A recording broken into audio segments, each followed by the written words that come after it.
Hello বন্ধুরা, সবাই কেমন আছেন? সবাই ভালো আছেন তো? পার্বতীর সংসারে সবাইকে স্বাগত জানাই। কেমন আছেন সবাই? দেখুন, মাছের পাতুরি করব। আলু একদম পাতলা পাতলা করে কুটিয়েছি, আলু ভাজার মতো। আদা রসুন দিয়েছি, টমেটো দিয়েছি, একদম ছোটো ছোটো টমেটো করে কাটবেন।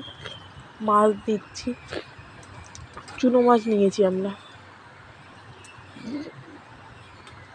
আর সর্ষে কাঁচা লঙ্কা নিয়েছি, বেটে নিয়েছি।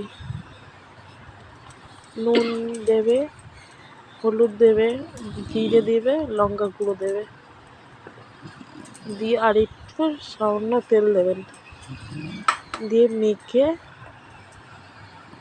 মাখবেন ভালো করে। মেখে তারপরে কলা পাতায় আর তেল মাখিয়ে নেবেন, নিয়ে ওর মধ্যে দেবেন, দিয়ে কড়ার তলায় কড়া দেওয়ার আগে তেল দিয়ে দেবেন, কলা পাতা দেওয়ার আগে দিয়ে একদম লো ফ্লেমে করে রাখবেন। আধ ঘন্টার মধ্যে উল্টে পাল্টে দেবেন, একটু সরিষা দিলেই হয়ে যাবে।